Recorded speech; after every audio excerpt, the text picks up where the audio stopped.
So I just spent the last day and a half, 2 days, Frankensteining together these two Dell PCs. So I want to go over what exactly was involved with that and give you a brief overview.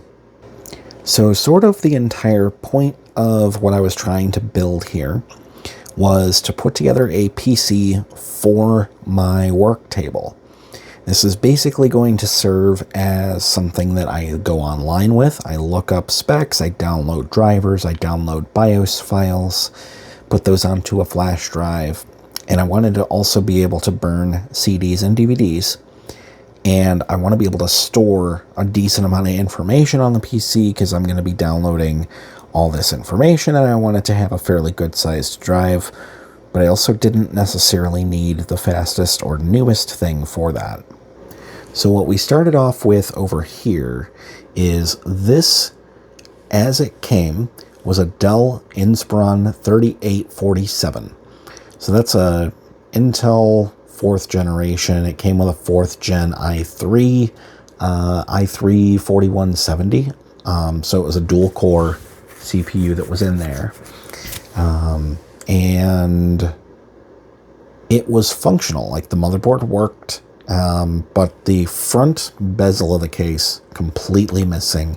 Side panel of the case, completely missing. It was rather dirty. I had blown out the dust. But as it sat, I didn't think that was necessarily the best. But I knew that the motherboard worked, and so I decided I was going to use that as the base for the system. And then this case, this was a little bit older. This is an Inspiron 570.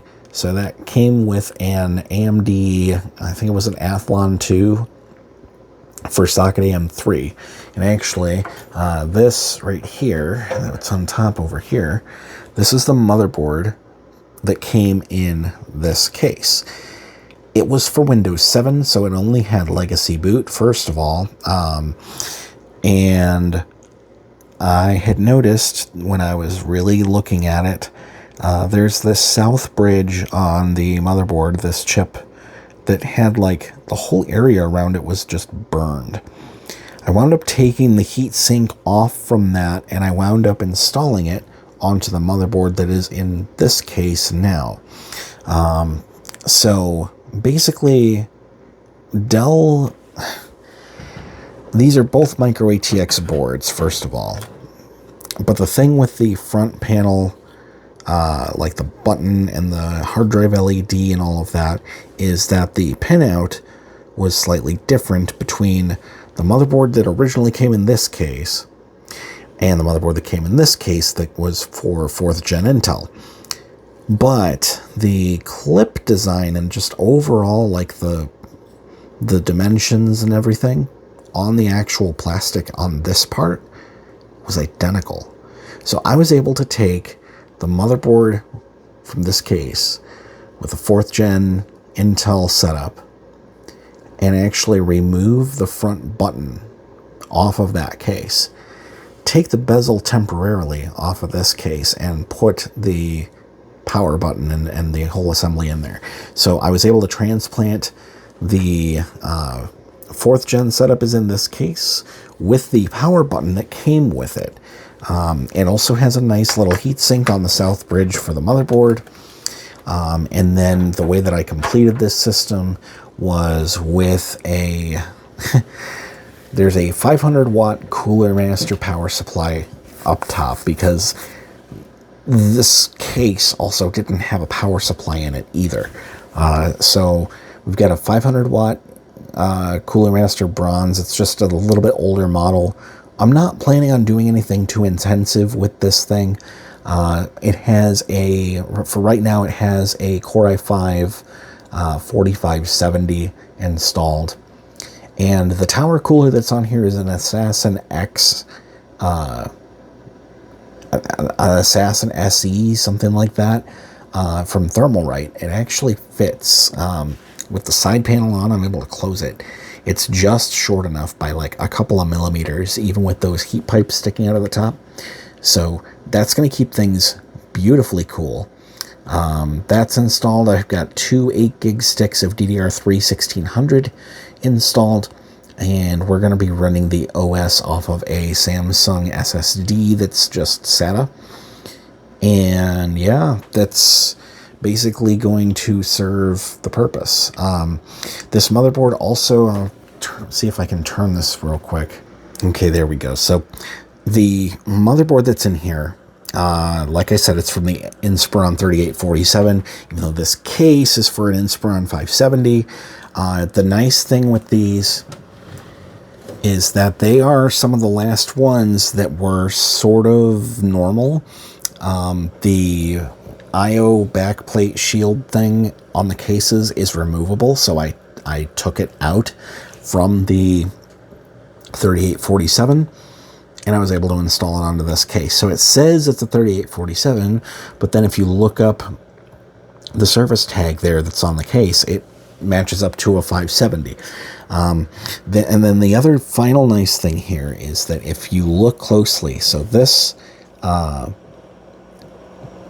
get focused there.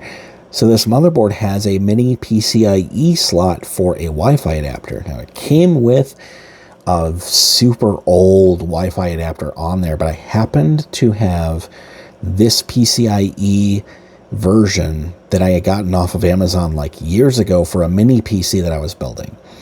And this is an Intel AX200. So it has Wi-Fi 6 and it has Bluetooth 5.2.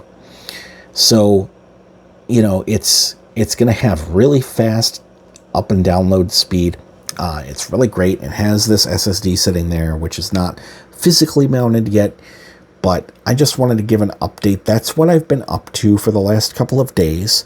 I'm going to be bringing over a monitor, and this is just going to sit like on the back corner of my desk over there. Probably going to just set the monitor up on top of it. This was part of why I've decided that I wasn't going small form factor with this system, was A, because I wanted to be able to make it quiet. So I wanted good sized fans that would run nice and quiet. Especially if I'm running it while I'm recording. I didn't want like high whine pitch from fans running. And then the other reasoning behind that was so that I could just like push the monitor to the back corner of that table and then put the monitor up on top of it, which I wouldn't be able to do with a slim PC. I would have to set the slim PC down like horizontally, and that would actually take up more room on my desk than having a tower just sitting like towards the back. So we have a video coming up very soon where I'm going to try different processors in the IBM Think Center that came with the Pentium 4. We have a newer revision Pentium 4 to try. We have a Pentium D, and then we have a Core 2 Duo. We're going to see how far we can push that system processor-wise, and what happens if you install an incompatible one. Does it blow up? Does the system just not post? Does it give an error? And we'll see exactly what happens with that. But thank you guys so much for hanging out and watching. If you like PC content, if you like stuff about older PCs, retro PCs, taking them apart, seeing what they're all about, getting kind of a historical context and what's possible with them, you know, this is the channel for you. I appreciate you being here, and hopefully I get to see you in the next one. Take care.